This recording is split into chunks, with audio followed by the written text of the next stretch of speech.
I was a busy kid. About a decade ago, I just finished up college and was struggling to make my way through med school. Med school was rigorous in itself, but mainly I was having issues relieving my anxiety of my growing debt from my college loans. Though I had already been able to discover brief moments of free time, my gut had continuously bothered me about addressing the payment of these loans. They were eating me up inside. The little time I received to sleep, I spent awake anxious over the loans. My weekends were entirely consumed by planning for them, and even my breaks became filled with this unshakable worry. I soon reluctantly realized I had no other option. I was going to have to get a job. I didn't want it to have to come to this, though. Med school was already enough, but at this point, it was pretty much inevitable. In addition, I also had noticed my sleep and free time had evaded me anyways, so why not use it more productively? I would be able to make more money and eventually assist myself in paying my dues. It seemed like a great idea, but it wasn't. I did some searching for jobs. Actually, that's an understatement. All I did was search for jobs. During this period, my grades began to slide. My attention in classes slowly faded, and I found it difficult to keep my eyes open throughout the entirety of the day.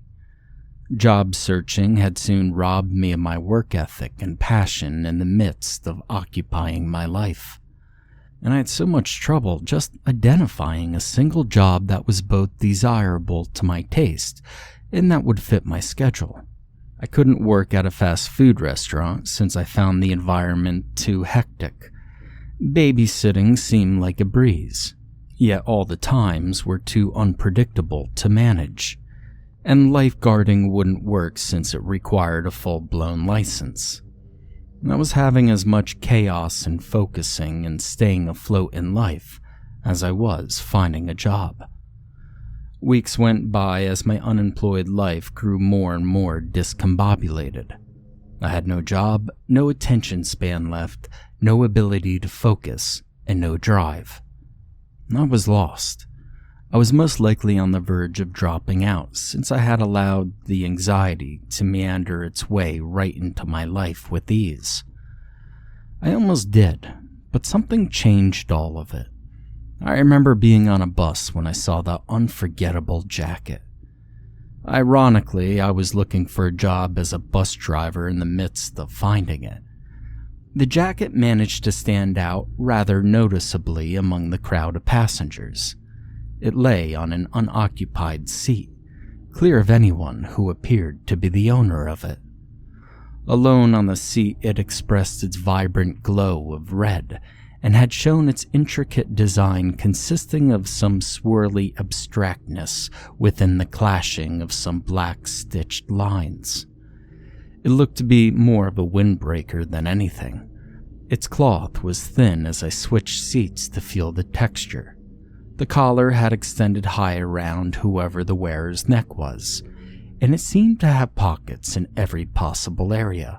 It was an odd jacket to say the least, but I'm sure you're wondering the significance of it at this point.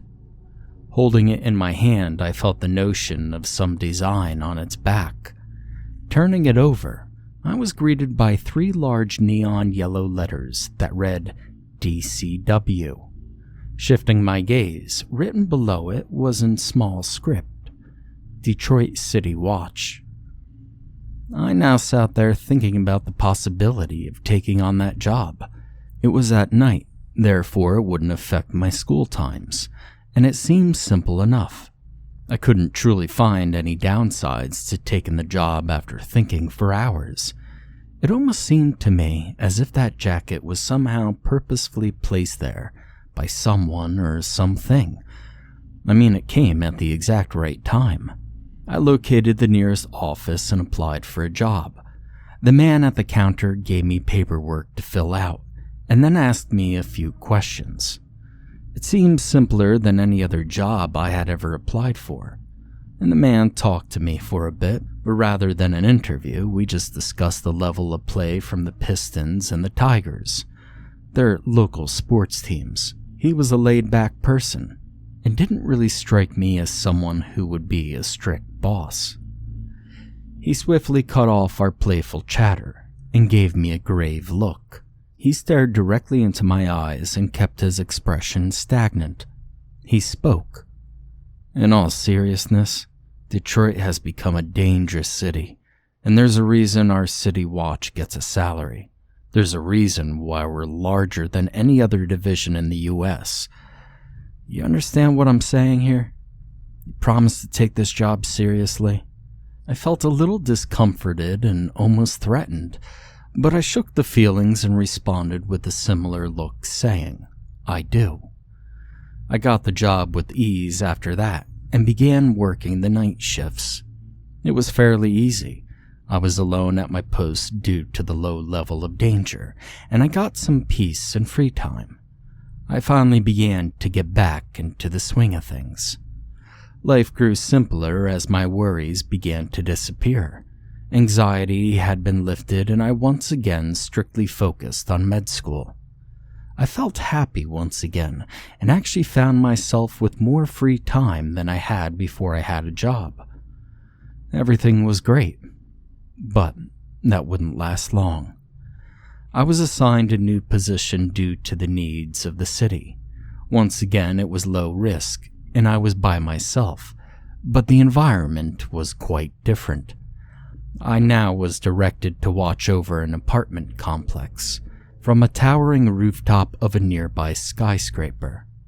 With binoculars, I was able to look around the area and detect any dangers. I held my binoculars close and almost felt like I was watching mice in a test lab. I zoomed in, and I could see each person and their lives contained in the tiny residency they had. Between them and me was only a thin sheet of glass. Everyone I watched over didn't really deviate from the norm. There was a mother with 2 children that she appeared to be raising on her own. She read them to sleep every night and spent most of her nights cleaning their messes and struggling to keep up with her job that paid the bills. There were several older couples that didn't do much but sleep all day. A home was also shared by a couple of kids who looked to be in college and must have been splitting the rent. Nobody really had stood out, though. A couple of the residences looked to have just been men alone in the house, but they weren't doing anything all that suspicious. Most of them just seemed to use their computer for the majority of their time. None of this really raised eyebrows to me. As I continued to scan, I finally was greeted with an odd sight. I jumped back a little when I saw it. At the end apartment, I gazed directly at a lanky, scrawny figure producing a shadow in the closed curtain. An immense bright white filled the rest of the curtain's coloring, while the areas escaping the reaches of light were filled by an outline of this figure. The sight was a bit unsettling, but I didn't really see any malicious behavior, so my focus soon went off him. The next evening, everyone's routine was no different from the rest. The elderly slept, the college kids partied, and the mother put her children to sleep. However, now the window covered by a curtain was wide open. Standing there was the same figure. Without the masking qualities of his curtain, I was able to get a closer look. He stood there with his head facing the ground, his black hoodie extending over his head, and a hunched stature. This was pretty strange, as he seemed positioned in an unnatural stance. He didn't do anything the entire night. I mean, anything. He literally did nothing. He kept this position all night. Even when I left, he was in the same place he was when I first arrived. Throughout the next week, everyone continued operating the same way they had before, which unfortunately meant the man in the window continued with his peculiar ways. I kept my attention on him for most of the nights, I was now tasked with the entire evening and decided I would keep a strong watch on him. That night he once again didn't do much. I sat there, anticipating, but nothing happened. I then decided I would quickly glance at the other homes. It appeared an old couple had moved out. Then I noticed another had left as well. It seemed a little odd that they would both move out within a week. I shook it off though. It couldn't have been much to worry about. But then I saw another vacant apartment, and another, and another. More of the people were now missing. There was no way they simply could have just moved out. I felt irresponsible now, knowing I had shifted my attention from them. I quickly looked back to the man standing in the lone apartment. He was now writing something with intense haste. He continued to write as I grew more confused. He finished and then looked at me. I mean, literally, turned around and looked straight at me. His face was directed exactly to my position. This wasn't a mistake or a coincidence. I knew he was staring at me. I only grew more and more discomforted. He swiftly grabbed his paper and then pressed it up against the glass in his room. I zoomed in with my binoculars to get a better look.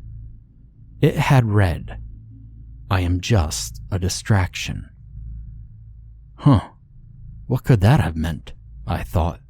Then he sluggishly stretched his arm and held his index finger out, pointing. I followed the direction he pointed and saw the room with the children asleep, with their mother. What was he doing? I couldn't really tell. I kept watch on the room as I noticed something else. There was no shadow in the room. What I interpreted as one was actually a man as I saw it move. There was an unfamiliar face in her house. I panicked a bit as my eyes fooled me. The figure was accompanied by a long, sharp axe. He extended his arms, raised them high above his head, and gripped the weapon firmly with both hands. And then, without hesitation, he released it with force on the mother. The tool was now embedded in her spine as she awoke in agony. She began yelling and screaming, but it was soon cut short. The man with the axe continued to thrash away at her. Each swing delivered more damage than the last. The razor tip dug its way through her back as I saw blood fill the air in a mist. Her limbs were met with the slicing force as he lacerated each one, and the awoken children were silent, almost as if in shock. He remained at his steady pace. Her tissue had entirely peeled off her body in certain areas. He frayed tendons extended from her wounds. Muscles popped and her joints were ripped. Her bones were exposed to the open air. The man then reached out his hand and started pulling her exposed spine with a ripping force. And finally, it snapped. He held the blood-tainted bones up high. The body was covered in lacerations, exposing the white of her other bones and leaking with plasma and blood. I called the police in a heartbeat. They were on their way, but so was the man with the axe. He wasn't finished. He raised his arms and released his chop once again on the two younger children. They couldn't do much, as helpless as they were. They cried and yelped for help, but no one heard them. The little girl's bunny lay next to her in the bed and was now dyed red from her expulsion. The thick metal from the edge tore through the child's skull with his hits. It slit their limbs into two. It was far too late for any rescuing at this time. He filled black garbage bags with remains, torn tissue and bones doused in blood as he collected the items. I couldn't believe what I had just seen. I almost felt in shock. He turned his back and headed out. The police never caught the man, and the person who was a distraction apparently was in an apartment that had been vacant for years. It was vacant, of course, because a murder had happened in there. It was the killing of the previous resident who looked eerily similar to the man in a hoodie I had seen through the glass. The case was dismissed, and little evidence was found anywhere. Something that had no significance to others, something that I only know about, is that when the murderer left the apartment, he was wearing a jacket. A red one. That read DCW, Detroit City Watch. Later I found out that our department neither issues jackets nor distributes them.